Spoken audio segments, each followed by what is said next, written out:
Eccoci con Alessandro Vazzoler, 17 anni, tu sei del 2000, il tuo esordio oggi, hai corso come un matto perché ti si vedeva correre sempre, ci arrivavi sempre sulla palla, e una partita che è finita in pareggio, tu sei anche andato in gol, perciò meglio di così per te non poteva iniziare. Cosa ti è sembrato? Per me è una grandissima soddisfazione fare gol con questa maglia, sono contentissimo, la squadra è ottima e mi fa piacere far parte di questo gruppo e sono veramente felice.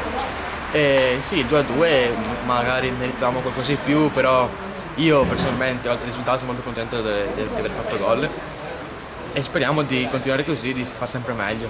L'anno scorso giocavi con gli juniores? Sì, sì.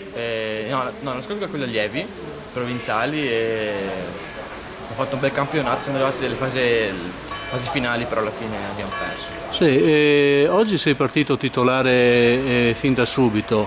Pensi di averti conquistato il ruolo o te lo devi conquistare durante la settimana? La concorrenza è a alto livello, ci sono molti giocatori che fanno il mio stesso ruolo e quindi sicuramente questo è un passo in più verso qualcosa che potrò fare in futuro.